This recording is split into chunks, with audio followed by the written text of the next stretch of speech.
là, en salle d'agressement, les gars, parce qu'à ce moment-là, ils ont besoin de gabarits pour pouvoir les faire sortir vite. Donc, c'est ceux-là même qu'il faut donner beaucoup de vitamines, qu'il faut garder, d'accord, qu'il faut bien suivre. Donc, je dirais, comment on appelle le sévrage du 1 mois.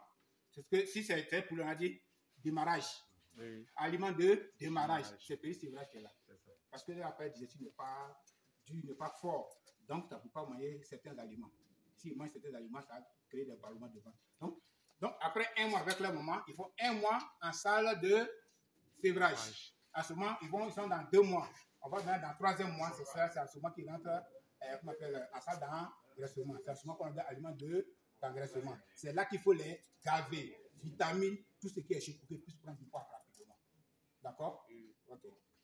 Maintenant, ceux qui sont sévères quand il y a un problème d'aliments, vos grains, là, donc facile. Parce que c'est composé de. Oui, tu peux le donner facile. J'ai dit, tu peux le donner facile.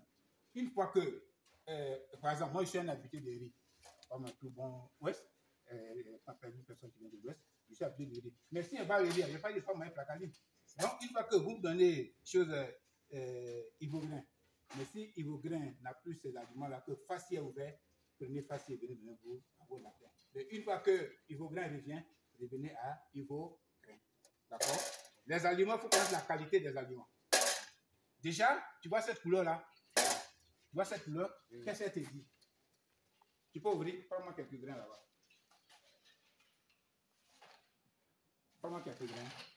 Voilà. Il faut fleurir, il faut sentir. D'accord? Cet aliment est déjà là pour vous. Dis-moi que ça vient d'arriver. Ça vient d'arriver? Ça vient d'arriver. C'est que ça a été mal conservé là-bas. Oui. Alors qu'on a... C'est que ça a duré là-bas. Ou bien il y a un putain de... Parce que normalement, aliment des choses là. Non, mais tu connais, c'est brillant. Quand tu sais que ça sent bon, c'est comme maïs.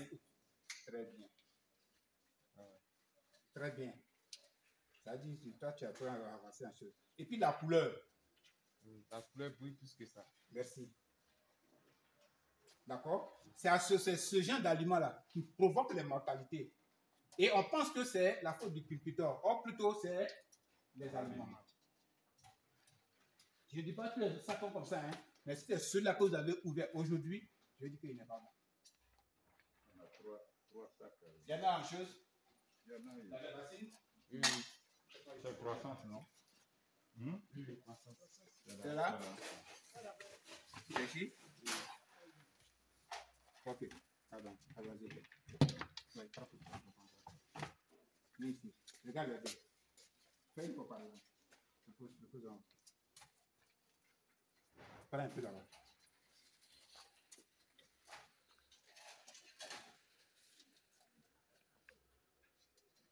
Tu vois qu'ici, il y a brille plus que de l'autre côté. D'accord? Bon, je vais voir bien de l'autre côté. Ça, c'est chose d'Itala. Ça, c'est quoi? Ça,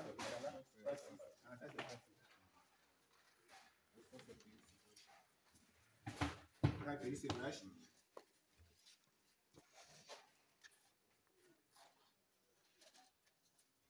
Là, c'est périssivage. Sur les ans de passé. L'autre, quand vous regardez ça, et puis regardez ça, vous voyez que l'autre a des yeux blancs. Oui, celui-là. Sinon, déjà, moi, ce qui me plaît, c'est que tu es vraiment avancé à connaissance parce que les techniciens qu'ils sont, ils ne prennent pas la peine d'utiliser leur sens. D'accord? Il n'y a pas seulement la vue, c'est-à-dire l'œil pour regarder. Non, il faut connaître le goût de l'aliment qui est bon. Il faut connaître le parfum de l'aliment qui est bon. D'accord? Ça te permet de détecter dans l'aliment qui n'est pas bon. Parce qu'une fois que l'aliment n'est pas bon, il faut leur donner tous les médicaments. Il faut bien entretenir le point. Pourquoi? Parce que l'aliment n'est pas bon. Quand ce n'est pas bon, tu mets dans la boîte, les 24 heures ne sont pas encore arrivées, hein, ça commence à grossir. Comme si tu as mis de l'eau dessus. C'est bien parce que tu as une connaissance importante. Donc, chers amis, évitez ce genre de choses. Voilà. Donc, c'est ce que je peux donner comme conseil. Voilà. Sinon, dans l'ensemble, c'est bon. Maintenant, les I+, je ne sais pas si vous n'étiez pas là. Vous voyez, on dit mettez les repose-pattes pour ne pas que les lapins et les copains ne passent pas. Ce n'est pas la solution. Lui, là, il n'y a pas. Oh, il y a repose-pattes. Vous pensez que même si la solution repose-pattes, vous pensez que le lapin va passer toute la journée sur ce plastique-là? Il va bouger. C'est comme tu dis à un enfant, on ne... Où tu l'as dit? Et puis il est OK. C'est pas fermé. Ok, c'est pas fermé. Il se lève les finales. Il se lève les... La méthode, c'est pas ça la solution en fait. Non, c'est pas la solution. J'ai l'impression que, je dis bien l'impression, parce que moi je ne suis pas scientifique, mais j'ai l'impression que c'est héréditaire. Héréditaire. Parce que sur toutes les feuilles sur lesquelles je suis passé, sur 5 lapins, il y a au moins 3 qui ont pris de base. Avec les importés. Oui, les importés. D'accord? Ici, bon, il voit c'est un qui a des couleurs de base. Dieu merci, on a découvert ça vite. Sinon, ça reste aggravé. Il faut que on essaie de trouver une solution. La solution, c'est contrôler à chaque fois les pattes. Et une fois que ça commence, il faut soigner. Tu dis non, ça, il y a le repose pas, donc ça va aller. Je te dis, il m'a dit 2 mois. Quand tu as fait sa patte là, tu ne crois pas le problème. Et puis on va pas se le faire. Quand ils ont le col de patte, c'est l'infertilité totale. Manque de virilité. S'ils n'ont plus la coupler, ou bien si le mâle a pu accoupler une femelle, la portée est réduite. Parce qu'elle n'est pas... Elle ne se sent pas bien. Elle n'est pas bien dans sa peau. Il faut qu'elle se soigne d'abord. Voilà. Tant qu'elle a le col de patte, la chaleur là, elle ne va pas rentrer vite en chaleur. C'est le cas de celle-là. Vous m'avez dit que vous avez accouplé. Quel est le résultat? Où sont les lapins? Hein? C'est maintenant. Elle s'est reproduite? Non, pas encore. Voilà. Actuellement là, une femelle qui est en chaleur, quel est le premier signe? Le sexe reste rouge ou brûlé. Le sexe n'est pas rouge. Donc si vous avez accouplé, c'est comme... En tout cas, si c'est juste une semaine, il n'y a pas de problème. Mais si ça vaut 2 semaines, cela n'est pas gênant. Non, même pas une semaine. Donc pas une semaine, non. C'est que, mais là, le sexe doit rester toujours rouge. D'accord? Vous avez une femelle que vous avez accouplée hier ou bien 2 jours là. Il y en a une femelle qui a été accouplée dans ces 2 jours là. C'est ce matin. Elle est où?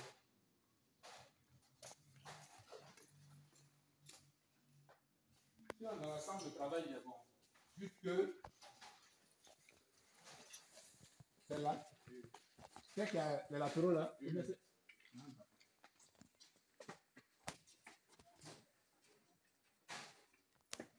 Vous l'avez réaccouplé? Oui. Elle mange quoi?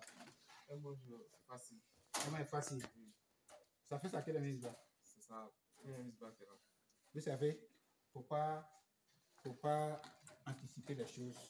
D'accord? Tu sais comment? Rouge. C'est que elle a été accouplée. Mais le problème c'est quoi? Le rythme que vous avez choisi là, les aliments que vous leur donnez ne sont pas. Aujourd'hui, elle a fait sa mise bas là. Vous l'avez accouplée. Elle va faire mise bas. D'accord? Mais laissez là, la prochaine mise bas là, il faut la laisser à laisser la plus d'abord. Si tu veux continuer dans ce rythme-là, il faut changer son aliment dans le vital là. Sinon, je te jure que la deuxième accouplement, si tu as fait ça. Elle a fait sa mise bas quand? Le 12. Le 12. 12. Ça fait, si dans 3 jours, combien de jours? 12 février. Oui. Nous sommes en février. Hein? Ouais. Voilà, c'est la dernière de net. Attends. On a aujourd'hui le 13. Le 13? Et puis tu l'as accouplé quand?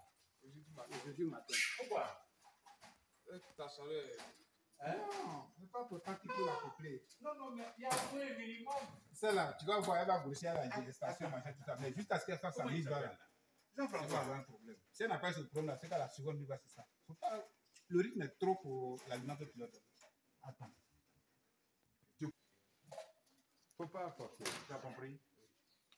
Tu laisses au moins les 15 jours réglementaires.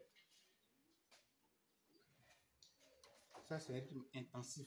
peux lever un camel. Non, non, c'est que tu as fait là. Après, alors que l'aliment que tu lui donnes là n'est pas adapté.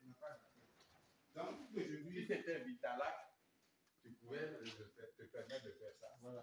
Mais Oui, avec Vitalac, les c'est possible. aliments de chez nous, là, c'est pas bon. Sinon, en tout cas, dans l'ensemble, c'est bon, vu que par rapport aux nombres qui sont là, je vois un peu la le nombre n'est pas aussi pour ça. La pollution. C'est-à-dire c'est bon, mais elle n'est pas, comment Ça ne correspond pas. Voilà. Tu as compris? Je dis, notre objectif ici, c'est de produire. On n'est pas ici pour nous amuser. Au lieu de te promener, produire. Sinon, c'est bon. Voilà. C'est acceptable. Mais je sais que tu peux faire mieux que ça. Ouais. Mieux que ça. Comment ils appellent là? Tu peux faire mieux que ça. La production n'est pas à la hauteur de la capacité, de nos capacités. On peut vérifier, hein, si vous voulez. Vous avez combien de lapines? De la pile. Les lapines qui se reproduisent. Est-ce que c'est 50? Oui. 52. Probablement 50. 50. Ça fait combien de mois vous êtes en activité? Peut-être 3 mois. Ça fait 3 mois. 3 mois au moins. Toutes les femelles ont été accouchées au moins. D'accord? Si elles ont fait les 1000 bases, ça fait au moins 5 latéraux. Il faut faire 50 types de cancer. C'est quoi ça? C'est 250. Et ça, tu vas le dire. Le mouvement doit être 250. Et elle fait des mises bas. Ceux qui sont morts, la mise bas. Ça ne fait pas partie. Oh, ça doit faire partie. Parce que, pourquoi? Il faut signaler ça parce qu'on demande la production. On dit la production doit être de 500 lapins par exemple par mois. D'accord? Est-ce que les lapines ont fait les 500 lapins? Oui. Maintenant, est-ce que les 500 lapins ont été vendus? Non. 2 sont morts sous mer, 2 sont morts en salle d'engraissement. Et dans les 250, on a vendu que seulement que, par exemple, 125. Il y a 125 qui sont morts dans les différents machins, soit depuis sous mer jusqu'à salle d'engraissement. Donc la production est bonne. D'accord? Mais c'est la technique d'accompagnement en salle d'engraissement ou bien en salle de sévrage et d'assectement qui n'est pas la problème. C'est là que la technique force. Donc, quand il y a une réunion technique, c'est là qu'on s'assoit et on cherche à savoir qu'est-ce qui a provoqué cela. Qu'est-ce qu'on n'a pas pu cerner, qu'est-ce qu'on n'a pas pu éviter pour que ça arrive. C'est à ce moment où vous allez trouver une solution. Mais si tu dis, tu montres seulement que les latéraux qui sont vivants ou bien qui ont grandi, mais quand on va faire les comptes, c'est que la production n'arrive pas. C'est-à-dire la production n'arrive pas non seulement, et ceux qui sont en fait d'engraissement n'arrivent pas aussi. Et tu comprends ça? Il y a 2 problèmes. La production n'est pas bonne. Ce qui veut dire qu'elles sont là, elles ne mettent pas de bas. C'est pas ça? Elles ne mettent pas bas. Si elles mettaient bas, il allait avoir, on a atteint ce nombre-là. Donc, comme 2 sont morts, c'est pourquoi le nombre n'est pas atteint à ça d'engraissement. Mais dans la production, c'est atteint. Tu essaies de cerner un peu ce que ça fait. Donc, moi, je vois que déjà, c'est bon, hein? C'est bon, c'est acceptable. D'accord? Mais tu peux faire mieux que ça. Mieux que ça, tu peux faire mieux que ça. Il y a l'hygiène, la propriété. Quand je rentre dans une ferme, je sais ce qui ne va pas. Je sais où il y a problème. Il meurt sous mer. Or, les latéraux qui meurent sous mer, il y a plusieurs raisons. Par exemple, on laisse pour l'hygiène. Mais la femelle, quand elle fait sa mise bas, il faut la préparer au prochain accouplement. Comment ça se fait? Comment on la prépare pour le prochain accouplement? Tu dois déjà la regarder pendant le temps de... Non, mais médicalement. On fait l'injection qui permet de donner un anti-stress aussi. Voilà. Tu vois? C'est-à-dire qu'il lui a donné anti-stress et il a donné quoi? Vitamine. Voilà. Mais ça ne repose ça. C'est pour qu'elle puisse récupérer les calories qu'elle a dépensées. D'accord? Mais le problème de l'appareil génital, c'est un antibiotique en injection comme streptopène qu'on lui injecte dès qu'elle finit sa mise bas, qu'on lui injecte. Parce qu'elle peut avoir des maladies urinaires, des problèmes de chocolat de l'utérus. D'accord? Donc pour éviter cela, c'est ce qu'il faut lui injecter. C'est ce qui la prépare déjà. C'est comme nous, moi, quand il fait son des médicaments, pour que ses plaies finissent dans le ventre comme chose. Pour que le prochain... C'est de là. Hein? La femelle qui a mis bas, elle n'a même pas 2 semaines, même pas 1 semaine. C'est-à-dire les premières sont même pas encore bien finies. Tu la coupes. Alors qu'elle n'est pas prête. Je vais te dire que s'il faut bien la suivre. D'accord? Et jusqu'à ce qu'elle fasse sa mise bas, tu vas m'appeler. Ou bien quand il viendra ici, tu vas me dire. Si tu continues comme ça, cette lapin va mourir. D'accord? C'est comme toi, ta voiture que tu conduis là, ça prend 2 tonnes. Et tu t'en chargé 2 tonnes et demi, 3 tonnes. La voiture va démarrer, hein, elle va partir. Mais au fur et à mesure que tu es en train de conduire là, la voiture est en train de mourir. Elle est en train de mourir. C'est pourquoi quand on dit 2 tonnes, tu fais 1 tonne 800. Voilà, 1 tonne 800. Voilà, si tu as 13, 2 tonnes. Sinon 1 tonne 800. Pourquoi? Pour que le moteur reponte. Donc elle est encore très jeune. Et tu l'as accouplée, elle a fait sa mise bas. Les plaies ne sont pas encore finies. Tu n'as même pas préparé médicalement, tu l'as accouplée. Et comme c'est une jeune femelle, ça va passer. Mais c'est à la longue que tu vas découvrir. Tu vas voir que elle va la bien. D'accord? J'ai dit ça pour que tu aies une ouverture d'esprit. D'accord? Je ne dis pas que ton travail est négatif. Non. Il n'est pas aussi bon, mais en tout cas, c'est acceptable. Mais je sais que toi, tu peux faire mieux que ça. Accélère, prends les choses du bon côté et puis continue dans ce sens-là parce que c'est la boucle qui a été accouplée. Voilà. La mortalité sous-mère, c'est ça. Regarde, tu vois sur l'apéro. Quand ils naissent, des fois, tu vois, l'apéro, il n'y a pas de fourrure. D'accord? Donc, le lapin est en contact avec l'air. Tout ce qui est envahisseur comme fourrure, machin, tout à coup, va atteindre les lapins. Il arrive par moi, tu vois des boutons sur les lapins. Pourquoi? C'est comme tu mets un enfant, un bébé, sur un lit, tu ne mets pas de drap, rien ne couvre pas. Mais les envahisseurs, les moustiques et autres là, tu vois le public? Et il est en contact avec l'air. Regarde, bordure de choses là, litière là. Normalement, la bordure de litière, là, c'est plus haut. Là, le vent passe au-dessus. Le vent ne doit pas les toucher. Quand le vent les touche, c'est comme nos enfants là. Quand on m'amène le dos, on mange, je sais pas quoi. Elle met dans serviette. Toujours, il est toujours envahi. Il est toujours chaud. C'est pourquoi les lapins, tu vas toujours regrouper. Regrouper parce que l'autre bénéficie de la chaleur de son frère, c'est le chaud. Donc, une fois que la fourrure n'y est pas, ça va jouer sur leur croissance. Parce que la croissance ne commence pas quand ils sont en salle d'engraissement ou bien en salle de ce qu'on appelle le sévrage. Non, ça commence dès la naissance. D'accord? Donc, si la femelle, par négligence, par paresse, elle n'a pas pu enlever la fourrure qui est sur son ventre, toi, tu l'attrapes et tu tires. La main fait pour couper là. Parce que ça joue un rôle. Ce n'est pas pour décorer la litière, hein, mais c'est pour protéger les lapins de quoi faire de vent sec, de tout ce qui est envahisseur, etc., etc. Les mouches, etc., etc. D'accord? Voilà. C'est là par la croissance des lapéros et la bonne santé des lapéros aussi. Bien saisi? Merci beaucoup. Alors,